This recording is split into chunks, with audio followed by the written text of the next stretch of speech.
What's up, everybody? I'm Metal Nick, I'm Jeff Grindstoffer.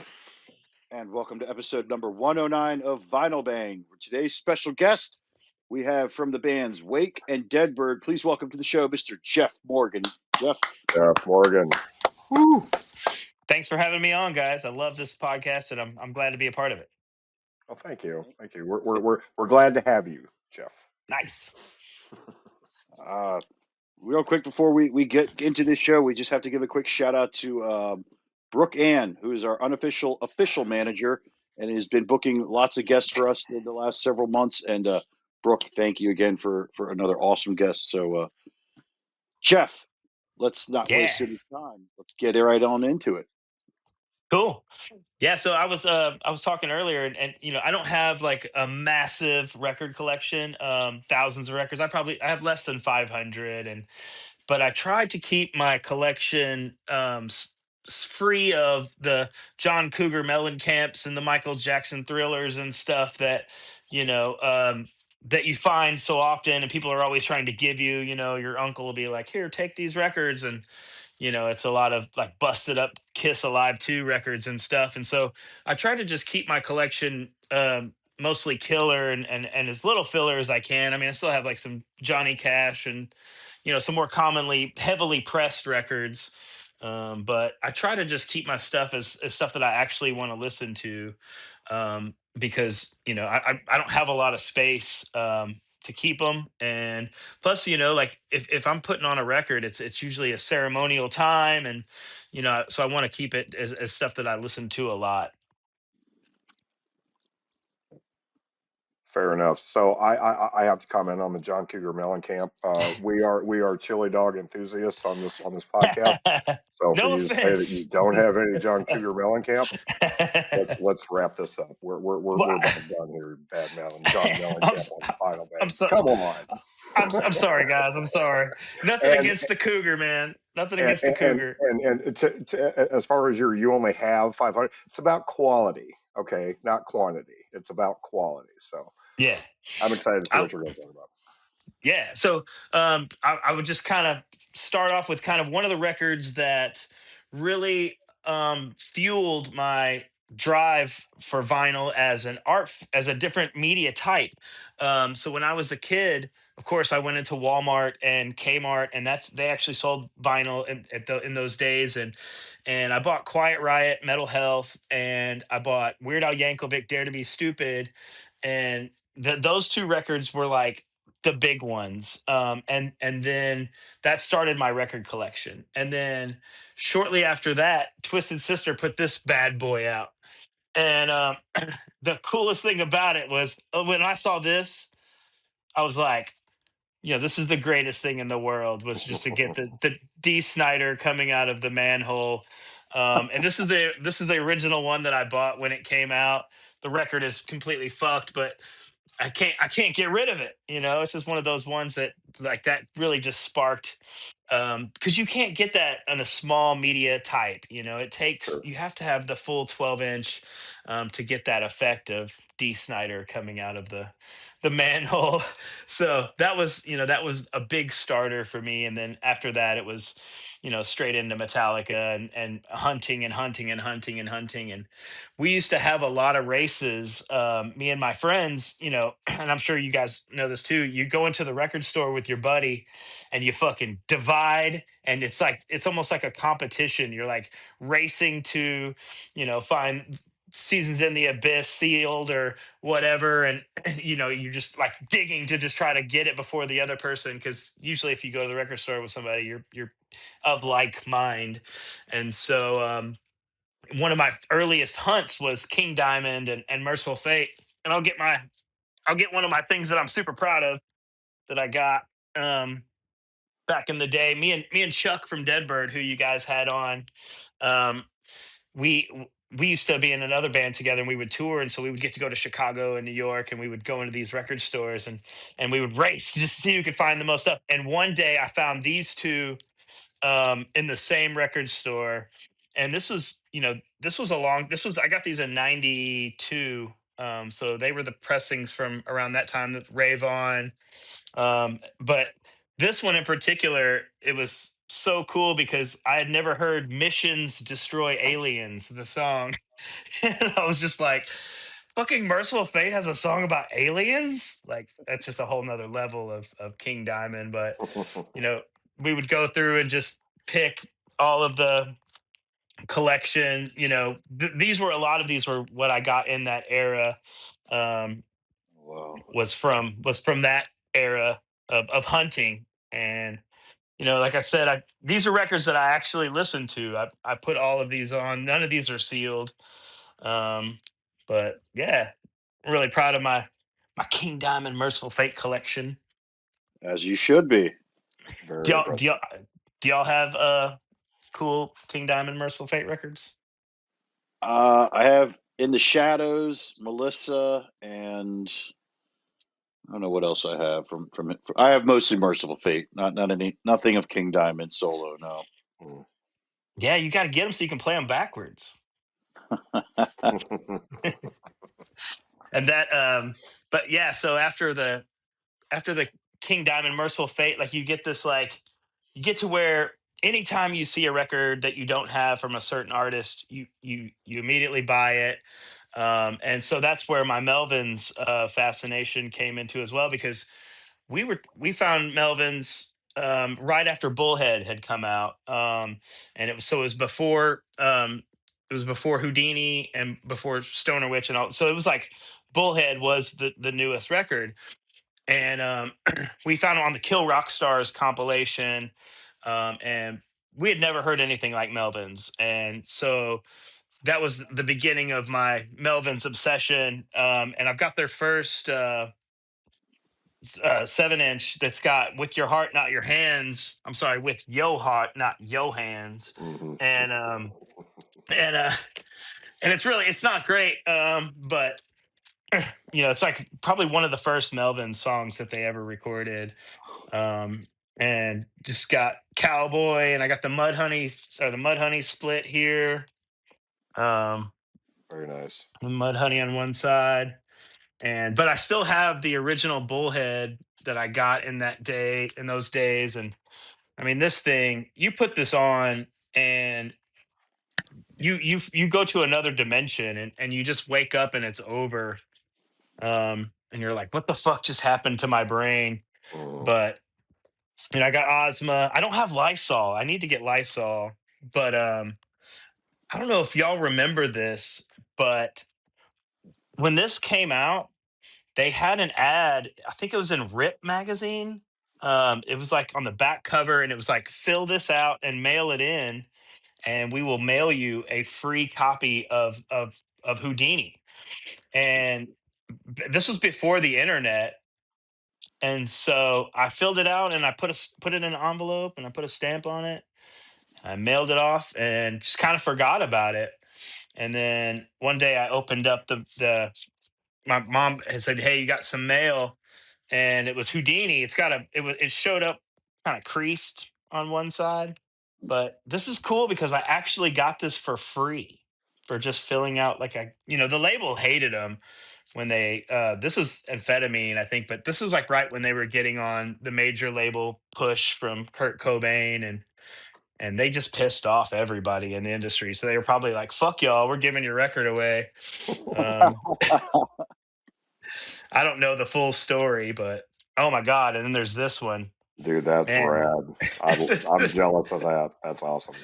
it's this is the one that has the executive from Atlantic or whatever, Warner Brother, whoever the big label was that they signed to, Mhm. um, like calling them and being like, your band sucks," and they took it and they put it on the recording of the label calling them. And yeah, I actually got this from Iron Horse from Brooke. Yeah, this is the repress, but Mhm. super proud of the Melvin stuff. It sounds great on vinyl too, and that's important to me too. I have a lot of records that I think sound better on vinyl than any other media type. Like there's just some records, and I kind of isolated them here to show you to some of them that I Now, just feel like, real quick, because yeah, I want to dive into your Melvins. So All right. the free Houdini is rad. Besides the fact that that's an OG. Whenever Third Man Records repressed them back in 17 or 18 or whatever it was, they weren't that great. The audio is not that great. Nick can attest to it. Nick has a copy of it, Yeah. and it's not that great at all, which sucks because I mean it's such a not only a well known album, not only a well known because I mean Houdini is the one that's got Honey Bucket and everybody knows Houdini.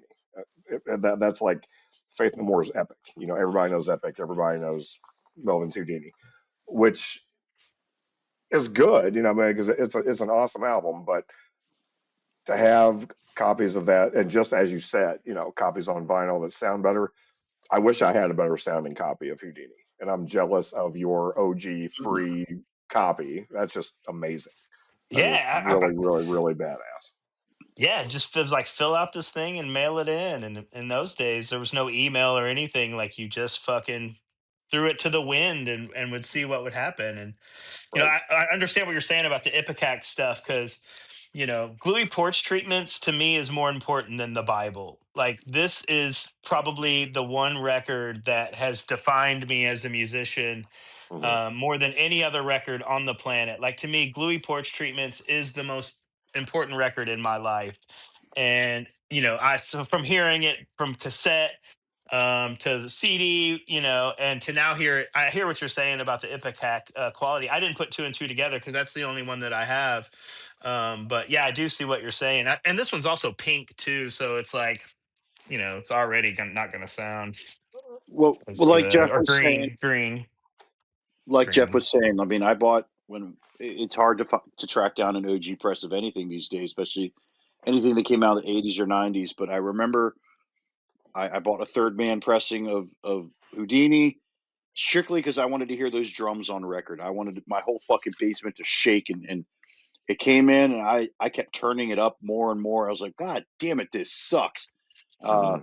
maybe like last year, I found a copy that Music on Vinyl repressed, and it was colored vinyl. It was numbered. They didn't do it much justice either, but like Jeff says, it's if you find to have that OG pressing to you have that actual like nice sound of it. The, It's got to be great. yeah, yeah. Do you That's rad. do you have any other third man stuff or any Ipecac stuff that also has like less quality than the OG presses? The Okay, so Don't smoke it. whenever Ipecac re-released Nude with Boots and Senile Animal, and whenever they did Gluey Porch Treatments, the initial run that they did of Senile Animal, it was missing a track. I think it was missing "You Know You're Right." I think was missing off of Senile Animal, and I've got the box set. I've got the original Senile Animal box set that originally came out, and it sounds great.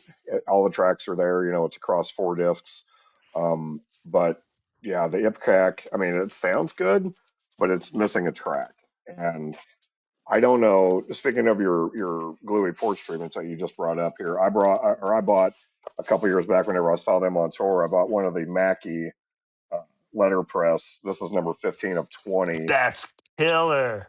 I've got 15 or 20 actually letterpress copies here of different Melvin stuff from throughout the years. But anyway, this copy is, I believe, the same run that they did for yours. The same. This was done by Amphetamine Reptile.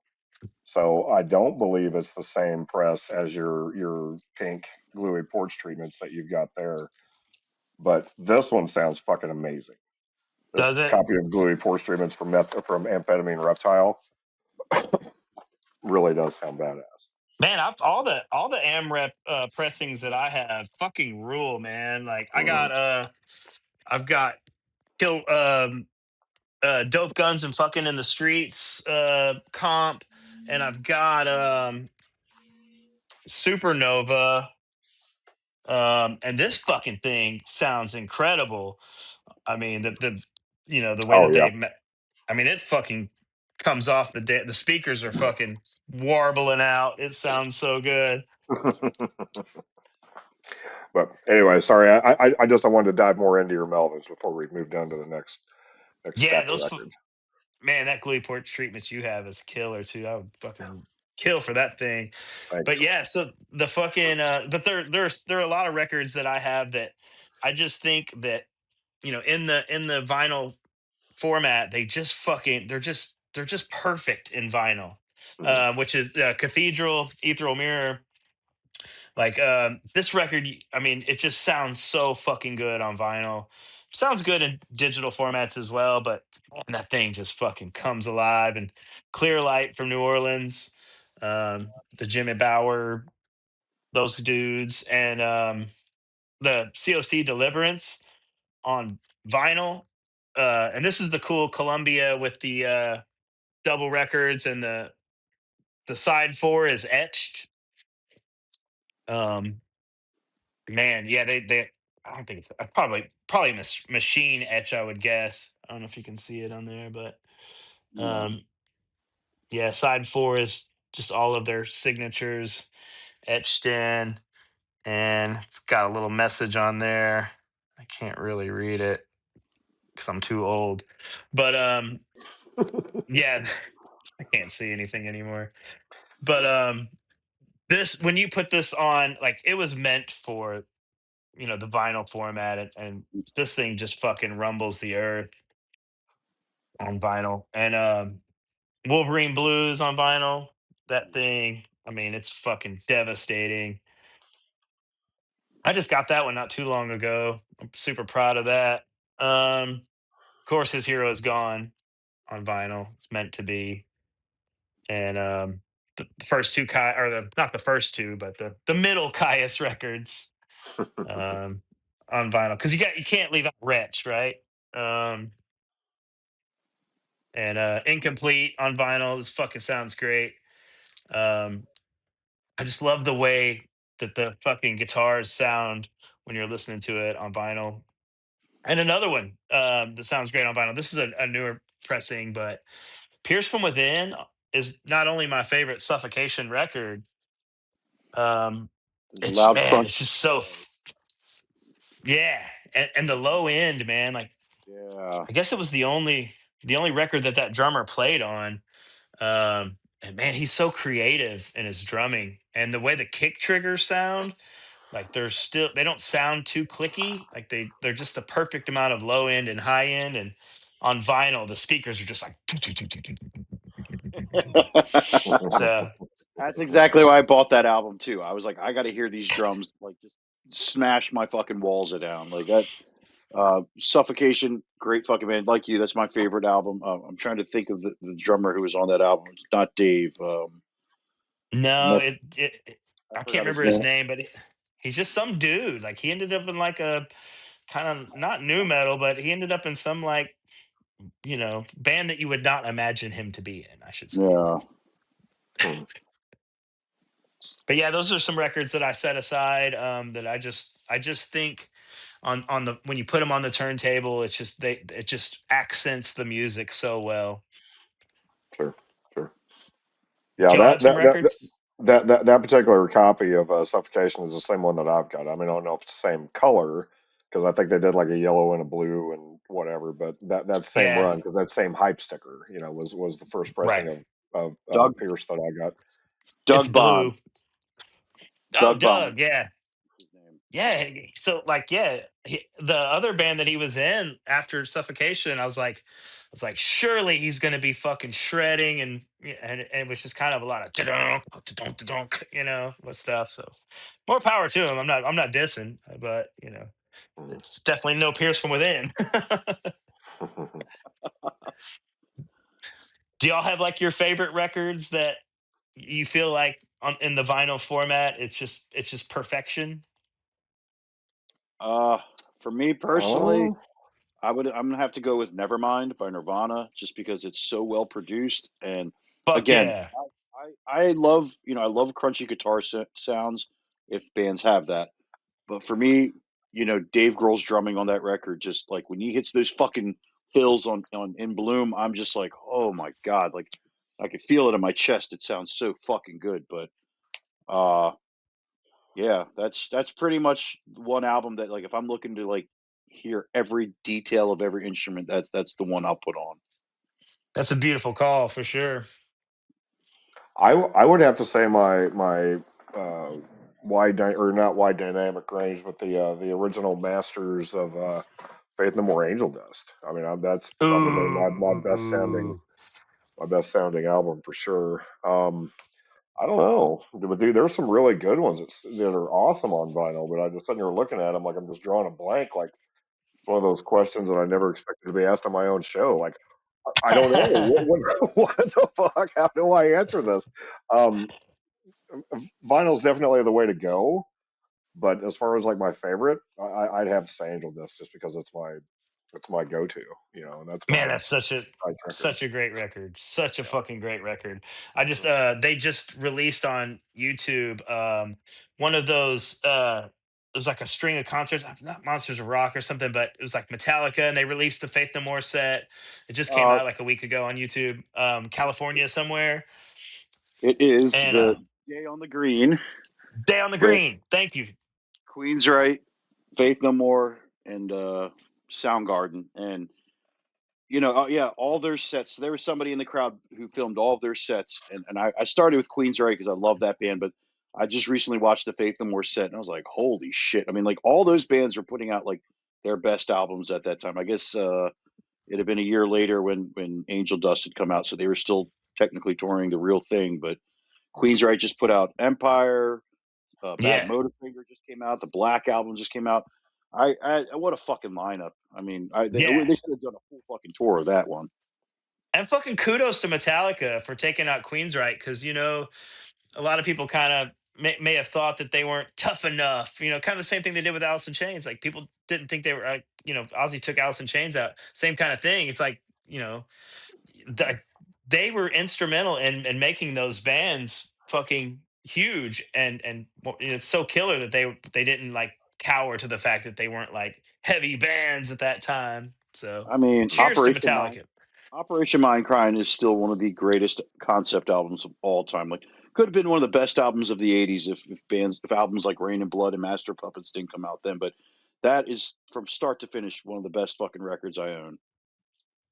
And Warning too. Warning is like I, Yeah, I I feel like I'm gonna like get struck by lightning or my power is gonna go out or something for saying this, but Warning is like almost better than Iron Maiden for that small fraction of time. Just for like a little, dude, for like one section in time, they were better than Iron Maiden. I feel you on that. I really do because when you listen to that album, you're like, God damn, and you could hear the influences pulled from Maiden, but still, like the music was just.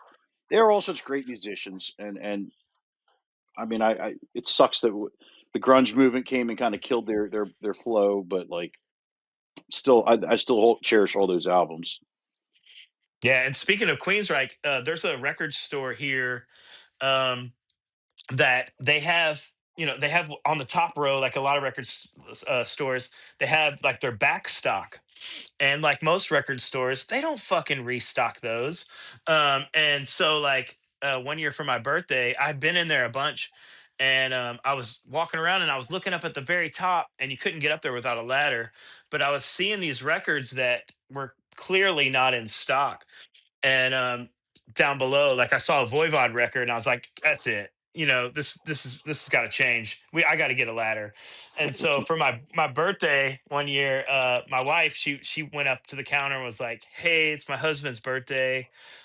Is there any way he can use the ladder? Like he'll be super careful." And they were like, "No, he doesn't need the ladder. Like he doesn't need to get up there because all of those, if there's one up top, there's one down below too." And she was like, "Well, he saw a couple up there that he, didn't see, and he was just wondering if he could just get the ladder." And so they were like, "Okay, it's his birthday." And so I found all of these thrash records in one day, and I pulled them because I wanted to show them to you. Um, this one wasn't in there, but yeah. So the Satan Into the Future was up there with the original singer Michael Jackson, not the Michael Jackson that we were talking about earlier, but so this was up there. Fucking, so this is a lot of like obscure stuff too. That's only like super dorky thrash guys like myself would know. Fucking Oxen Killer. What do y'all know about Oxen Killer? Uh, Look at these, man. Absolutely nothing. Oxen Killer. Never heard of them. So Yeah, and all this stuff is good stuff. Of course, I found two Nasty Savage records up there, um, which was awesome, worth it. And I found Holy Terror Mind Wars. Come on, and this wasn't down below. This was they needed to restock and fucking EXE, some more like obscure thrash stuff. If you've never heard it, check it out. And Nothing Fate. This was the one that I Oh wow. saw from down below, and I was like, "Come on, give me the ladder, give me the ladder." And so, I yeah, will I walked tear out of this fucking wall down if you don't give me. there. I know that that's not backstock. I know. Um, and then Predator. I found this later, but y'all have seen the up uprising of people coming out against this record lately. Because it's a very not cool cover, where he gets her on the back. But this this record fucking rips, man. It's Metal Blade, and yeah. So I just love finding like obscure thrash stuff. There's a lot of it out there because that was the dominant media type at that time, and so I try to keep a lot of that stuff in my collection, just like kind of silly, quirky thrash bands that I can throw on when we're having some company over.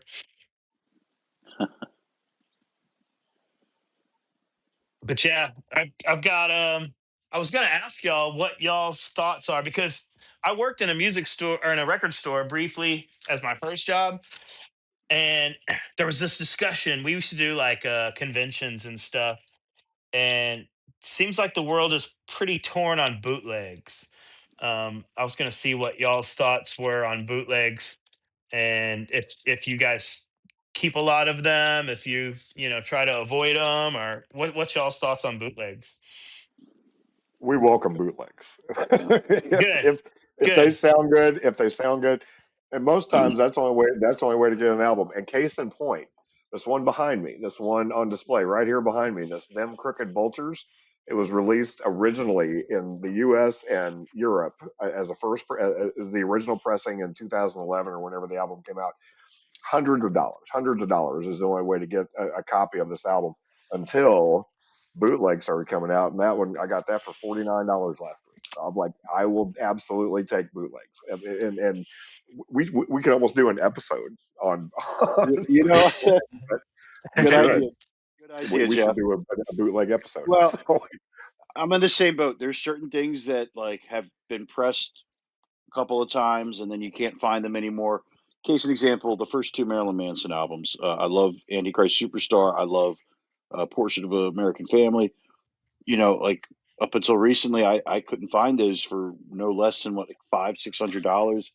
And when you hop on, there's a lot of these used vinyl groups that I go on Facebook, and Jeff just turned me on to one particular group that's like specializes in bootlegs, and awesome stuff.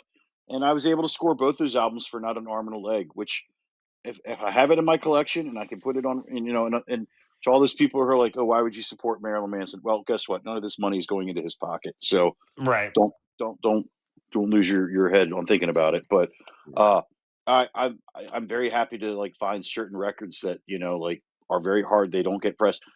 Alice in Chains' self-titled album for many years was just pressed once, and then all of a sudden you started seeing all the bootlegs showing up in shops. And then what was it, like November, December, when they decided that they announced that it was being repressed, and now like you can't go into Walmart without seeing it on the shelf or any record yeah, dude, it's store because crazy. You go to Walmart and see Mhm. Alice in Chains tripod. Like, dude, it's so great. What a time to be alive, you know? Yeah, and Dirt too. When you see Dirt at fucking Best Buy or Walmart or whatever, you're like, do you realize like fucking what's my drug of choice? Like, what if you like the most like pro heavy drug use song of all time? Like they're love selling it at Walmart, having no yeah, idea what Yep. it. But yeah, I have 100. some cool like as far as boots go, like back in the day before the internet, most of them seem to be live shows, right? Like there, a lot of the boots were just like kind of shitty, either fucking soundboard recordings or like high quality crowd recordings or whatever, mobile truck recordings or whatever. And so, like, back in the day, we would see records that we'd be like, man, I've never seen this Metallica record. What's up with it? And then you would flip it over and be like, oh, it's a boot. But at the same time, like, I mean, this is live at Monsters of Rock 1987.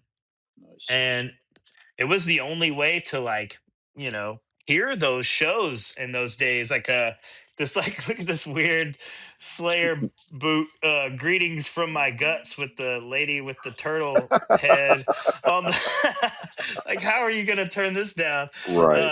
And this is live in San Francisco in 84. And Wow. it's fucking hell awaits, evil has no boundaries, haunting the chapel, face the slayer, final command, necrophiliac, cryonics. And then side two is black magic, aggressive protector, antichrist, captor of sin, chemical warfare, and fight till death. I mean, what a fucking banger of a show. And Wow. it sounds like total garbage, but it's like, it's fucking awesome. And but so not only were there a lot of live bootlegs that were just weird and cool, there was also you got the days of the live picture disc. I mean, of the bootleg picture discs, where I miss these in record stores. You don't seem to see them as much now, but there was millions of them. Fucking Accept and everybody. But this is just an interview with Joey Belladonna. So so silly, and quirky, but love that shit too. I don't really. What are y'all's thoughts on picture discs? Because I mean, as listeners, we're very limited to with them. But what Right. do y'all keep picture discs too? They're cool to look at, but sound quality not so great. Yeah, I own 10, 12, 15, however many picture discs, and not one has ever been on my turntable, nor will one ever touch my turntable, just Yeah, because of the quality of them. It just, yeah, you only get a couple listens out of them. You can't listen to them multiple times. But so, like, I was talking to Jeff, and to prove your point there, like, I bought this Bethlehem picture disc, and I'm super proud of it because I fucking love Bethlehem. Okay, I fucking love them. And I thought it was Dictus Tina Care for all these years because that's picture. Um, and then whenever I pulled it out after I was telling Jeff, I was like, I must show the world my Bethlehem picture disc. I remember. And I pulled it out, and it's Du Salis Dictoten, and it's not even Dictus Tina Care. It's a totally different record, but it's still cool. It shows the singer shooting up. He has a needle in his arm Good lord. on, on the picture, but I've never listened to Wow. it because it's a picture disc, and I know that there's no point. I thought it was Dictus Tina Care, and it's actually not. But Yeah. So yeah. during the editing process, I'm gonna have to mark this timestamp because we're gonna show the singer for Bethlehem coloring with crayons. Like fuck. Oh. You're gonna get Yeesh. flagged. Yeesh. But No. yes. um and then, of course, as I'm going through these, I've got some Pentagram records, that I think sound great on vinyl, especially Review Your Choices, with Joe Hasselvander on all of the instruments, from Raven. He came in, and this is the Black Widow pressing. Um, and this record just fucking sounds great on vinyl. And this is the one that started our obsession with Pentagram, of course. When we got this, the Peaceville copy, um, that shit sounds great on vinyl too, because it sounds like a '70s rock record. It doesn't sound Hmm. like heavy metal or anything. Mm. And let's see, I had a couple of other cool things. Of course, 45s and 7 inches. When I worked in a record store when I was So my first job was in a record store, and he paid me $2.50 an hour in cash and $2.50 an hour in store credit. So I was working for $5 an hour, only 250 in cash. And he was so thankful that I worked there so long and so hard that for my birthday, he gave me this copy, this NIMS copy of Paranoid with Snowblind on side B. And this is probably one of my favorite records. It's probably one of my most prized records because the way I got it, he pulled it out of his like convention only collection. It was something that he was also very proud of, and so I really love that one. And then of course the Exorcist Japanese pressing of Tubular Bells. Um, Huh. and what's cool about this is side two is the song Iraq, which if you've never heard Iraq, then you should look it up. It's on the Exorcist theme, on the Exorcist soundtrack, I mean. And dude, the song Iraq is just nothing but like people fucking screaming, and it's the most terrifying thing you'll hear all day, I promise. So when this podcast is over, go on YouTube and look up the Exorcist soundtrack and listen to the song Iraq, and make sure that your lights are on because you will be fucking terrified. Um, Wow. got that bad boy right there with God of Thunder cover. Um, rest in peace, LG. Um, I got this back in the day, the original unsung Amphetamine Reptile 7 inch. It's pretty Oh, cool. fuck. That's right. What Mhm. is there anything else on that? It's your head's on side two. Um, but yeah, it's Peel Sessions. So Oh, that's sick. yeah.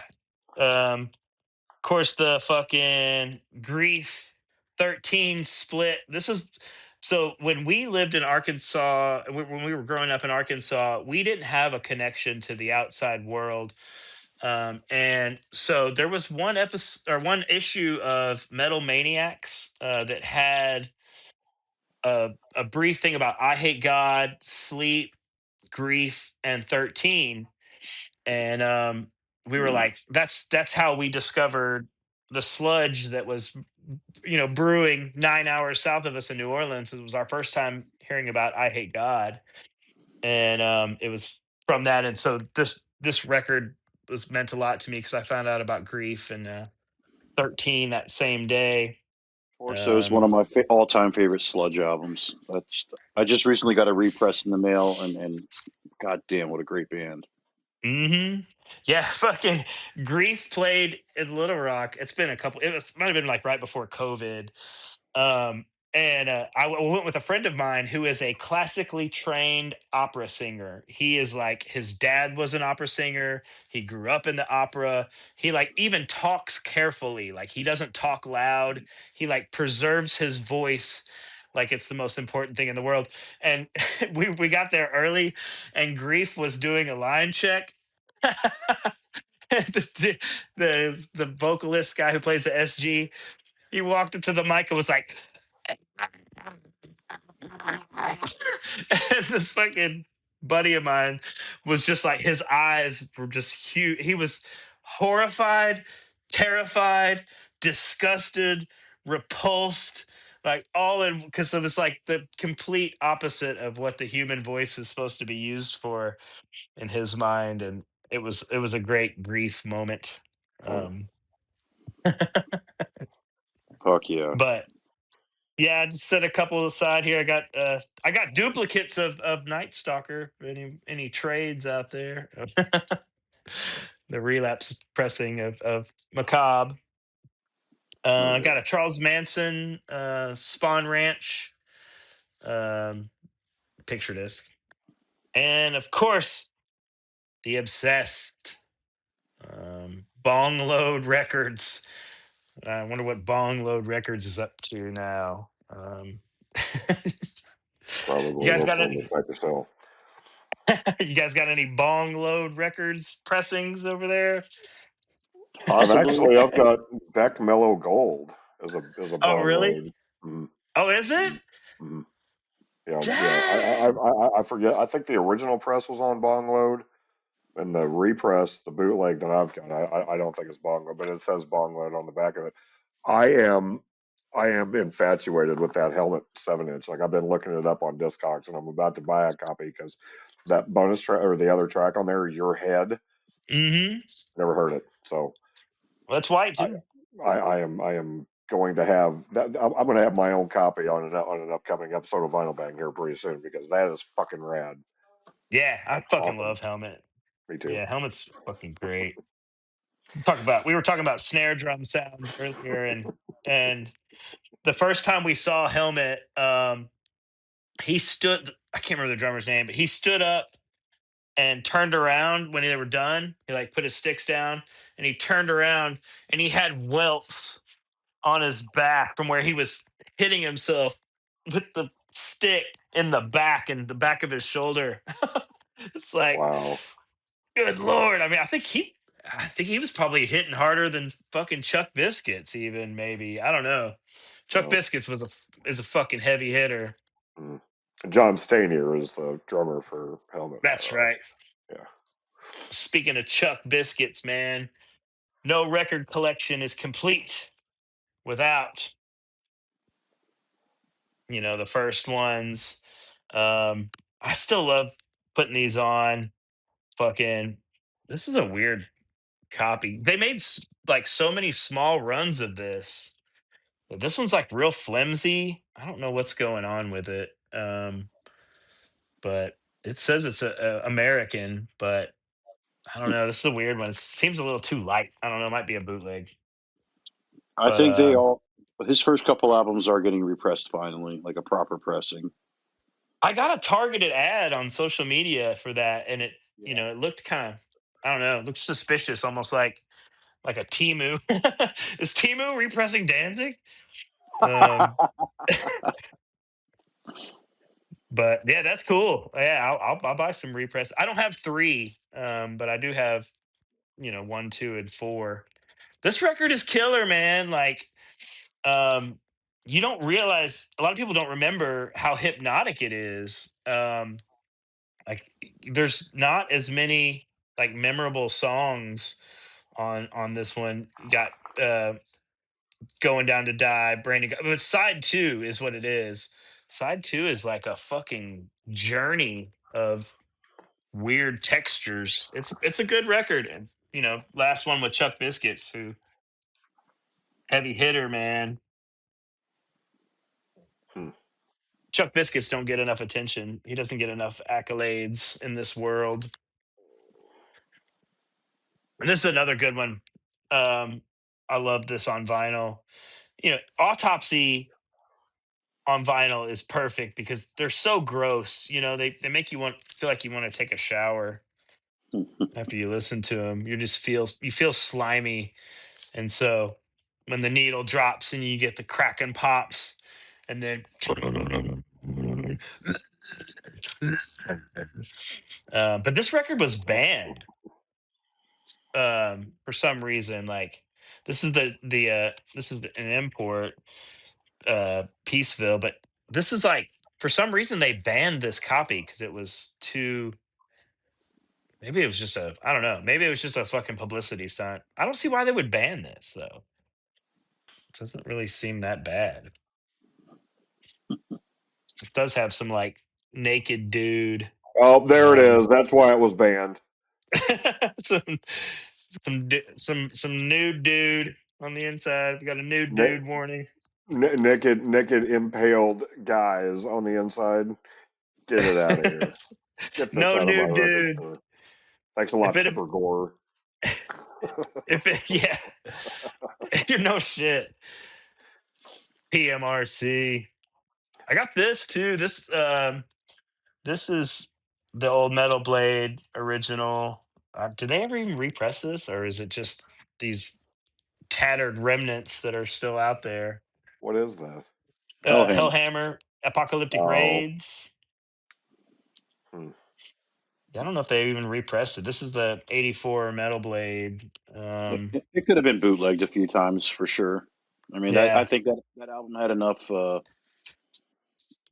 hype around it that people, if they didn't have the OG, they probably would have someone would have bootlegged it. yeah, I need to sell it.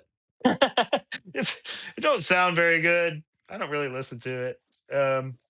But it's probably worth some money. I don't do I haven't done the Discogs thing, and I haven't really like tried to establish any of the values of any of my stuff. Is that something I should do? I mean, if you're gonna sell your records, it's better to sell on Discogs or eBay because if you go to a record store, they're gonna lowball the shit out of you. Do y'all have all y'all's stuff up on Discogs? No, I've never heard of this Discogs thing. So what I'm going to do for you, Jeff, because I like you, okay? Your Melvin's Houdini that you got for free. I looked it up earlier whenever you were talking about it. It's worth like $10, dude. So if you ever want to get rid of that, just hit me He's he's up. he's And I, bullshitting you. I'm fucking with you. But yeah, yeah, absolutely. Look into Discogs because I mean, it tells you, you know, what your shit's worth. I mean, it's like every time I go to a record store, by the time I'm in my car, I'm adding stuff to my collection just because, you know, you keep track of it, you know. And I don't know how many times I've gone into a record store and go, oh, this is awesome. This is cool. I'm going to go home and listen to this. I go home, I already have it. And I forgot that I had it because I didn't look on my Discogs app, and it would have very plainly said, Jeff, put it back because you already own this. You know, it's just a way to keep track of your shit. Yeah. So I recommend it, and I know Nick uses it. I've sold a couple albums on there. Yeah. Some of my early Ghost albums have gone for a couple $100. So Nice. I'm stoked on Are that. the Yeah. is the pricing accurate in real world pricing? So you can make your own price, and the best thing is, so you got to grade it. You got to be honest with the grading too. Like I have stuff that I've opened, but I've maybe never played. So like I'll say that the media is mint, but the cover would be near mint. But I'll be very clear to people, has never been played, and then I'll list it for whatever. And that right there, I mean, like you can look at what people are selling theirs for and make a call on what you want to sell it for. I've always seen, like, if so, for instance, there was a ghost picture disc that I had, and it was a single, a 10-inch single, and most people were selling them out of Europe for like $300, $400. So I was like, well, I'm going to be the only person listing this in the U.S. I'm not going to hold people up for it. So 250, 285, whatever, and within a few months, somebody bought it from me and paid that very price. So the problem is, Discogs takes a big fucking cut. Do So they? make sure that if you're selling it, I mean, they explain all that and when you're listing it, but like be sure that you want to get your fair share of what you're selling it for, because that's always the thing. Yeah, that was when last time my friend Reed, Reed plays in Wake, and he was here and he was like going through my stuff, and he was like, he found out I have Four Horsemen, and he was like, dude, that's worth like so much money. He's like, do you have a Discogs? And I was like, no. He's like, you've got to get one because like apparently I didn't know, but apparently this record is like super sought after. I didn't know, but yeah, it's Caroline Records. But he was just like, dude, that thing is fucking worth all this money. I didn't know. So yeah, it was just something I just found along the way, and I think Metallica did one of their songs or did Four Horsemen. So I was like, it's probably pretty good, but they're like a biker rock band. But yeah, so like, now I'm switching to like I'm trying to get sealed stuff. Um, and so I found this Devil's Blood sealed. Um, and that's kind of my new thing is like if I'm buying a record now, I just kind of want to I want to unseal it, even if I got to pay more for it. Like I just kind of I want to crack the seal myself and know that when I put it on, there'll be limited crackle popples. So, but yeah, and of course another one that started it all. I remember when I was a kid, there was a bootleg record store next to the grocery store in so this was in Fenton, Missouri. So Jeff, you'll probably know where that is. Mm. Um, and there was a like a Kroger grocery store, and right next to it was this house. And we would go to the grocery store, and I was probably 8 years old, and you could see in the window of this small house there was like Kiss banners and Kiss flags in the window. We would drive by, and I would just be like, man, like I'd already heard Kiss at that time, and I was like, what is this? Like, what is this place? And I saw people going in and out of there. And so I asked my grandma, I was like, can we stop at this place and see what this Kiss stuff is? And she was like, sure. So we went up and we knocked on the door, and this guy came to the door, and he was like, this is my Kiss record store, totally underground. It's called Rocket Ride. And so we walked in, and Wasp Fuck Like a Beast was hanging. It wasn't this one. It was actually the saw blade. Um, God. yeah, hanging on the wall, and I remember just looking up at it and just being like, "Whoa!" And so that was an early vinyl inspirato for me, was when I saw the first Wasp Buck Like a Beast on vinyl. So yeah, I found it. This is I don't even know what this is. Probably some fucking boot.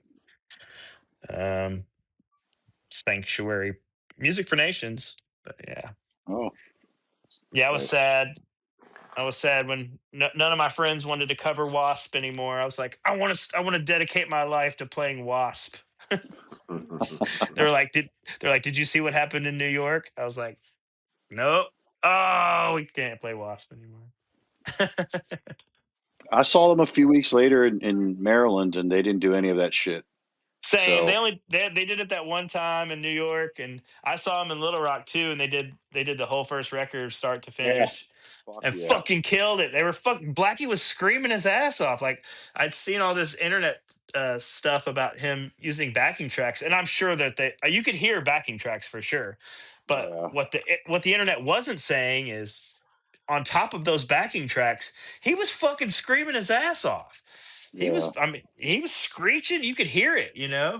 And yeah, they ruled.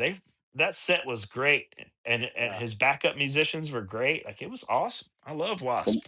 the nostalgia really kicked in for me once they started playing Love Machine. I was like, holy shit, this is all Yeah, they did that cool that medley. Um, at the end. Yeah, oh yeah. mhm. But yeah, this is one that you should check out if you don't have this. Phil Manzanera, and Brian Eno, and Simon Phillips. Jeff, as a fan of drumming, Simon Phillips was like 15 years old or 16 years old or something on this one. He's like super young, and Simon Phillips is just doing like, I mean, it's like fucking insane double bass back then. And this is in 1973. And Simon Phillips is just like, it sounds like fucking Dave Lombardo. But yeah, check this out, internet world.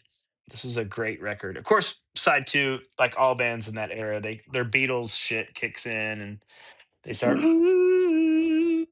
But the first like few songs of that are heavy prog with early double bass. But Nice. yeah, man, I could go on and on. I found this sealed the other day, and that was a good find. Hmm. Yeah, that was a good find. Bewitched. My daughter loves the Bewitched video, as do most people. But yeah, I think man. that's the one that features Dead from Mayhem, I believe, right? Does it really? I think he's one of the headbangers in that video. I might be thinking of a different video. That no, that they have the like the Mhm. hypnotized, bewitched group of headbangers in that video. Yeah, Dead's in there? yeah, Damn, I didn't know that. That's yeah. amazing. It's wild. Fuck, fuck yeah. There it Warning. is. There it is. Yeah, man. That when I used to drink, um, the best thing after some whiskey was they put on Warning and just sing every note as terribly as I sang it. This is a Oh, good one too. I got this one oh, back in the day. Um, that's a good one. Buzz Oven sounds great on the vinyls as well. Just a all that amphetamine reptile like Unsane and Guzzard and Jesus Lizard and Helios Creed and all that stuff. It just sounds great on when you put it on the turntable. Fuck yeah. But yeah, man, I think that's about it. I don't know why, but Angel Witch has just been sitting here the whole time. That's a great record. I got that from Reed. Some more. If y'all are into prog, check out Curved Air. Curved Airs. They got a chick singer that's incredible. Why does that sound familiar, Nick? Somebody's talked about Curved Air recently. I don't know. Yeah, That this is sounds Warner familiar. Brothers. Was You that know, Liz? She broke out quite a few Mm, records, so it might have been she her. did break out quite a bit. Yeah. yeah, they're great. That's a great record. Is it like Um, 60s, 70s, or yeah, I think it's early 70s. that might have been Yeah, Liz? She had 1970, actually 70. But yeah, the vocals are incredible. Like she was doing like screaming female vocals back then. The blood piercing screams. Of course, Right fabulous. on. And got to have your obligatory Man is the Bastard record. Man is the bastard. Hell yeah. Everybody has to have at least one Man is. If you don't have one Man is the Bastard record, then what are you even doing with your life? But yeah, SOD was another big one. Is that Start. OG? Yeah. Mm-hmm. Nice. Nice. Yep. The Roadrunner. Yeah, it's a good one. Unfortunately, it's Sweet. another one that's kind of hard to back them up sometimes when you put it on. Like, it was different back then. Speak English or die, but it wasn't like that back then. Mm. You find yourself like defending them the entire time. No, for sure. I mean, I know a lot of people that. I mean, it's crazy that they haven't been like canceled or whatever, but like we know what some of those songs are about. We don't have to go into it, but I mean, Billy Milano with his crazy lyrics and whatnot, and even MOD, they play those songs, so Mm. you know, it is what it is. Yeah, their music fucking punishes, man. They're fucking heavy as shit. I watched some of the MOD reunion, and that shit's still fucking heavy as hell. But yeah, that's what I had set out, man. Well, hell yeah, Very this well was a done. Very well done. very nice collection, and definitely some stuff that I could tell is making my co-host here very jealous and envy of what you have and what he doesn't. But Jeff, Yeah, the OG Melvins for sure, and one of my favorite things from the show is learning new music, and there was a lot of it in here that I knew, but that helmet track, I'm still reeling about that. Like it's a song that I've never heard from the Meantime era, and I'm itching to get a Yeah, copy of that and to hear that hunt song. it, hunt it down, man. It's I'm out gonna, there. I'm gonna. hell yeah. And Well, Jeff, thank you so much for your time this week. We really appreciate it. Grind Super, you got anything to add here? No, I'm glad we were finally able to make this happen. No help from my end. I'm glad we were all able to get together and do this and get this episode rolling. Thank you, Jeff. yeah, appreciate y'all so much, and keep up the good fight.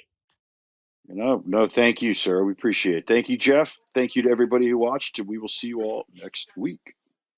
All right, see you guys. Final thing they tell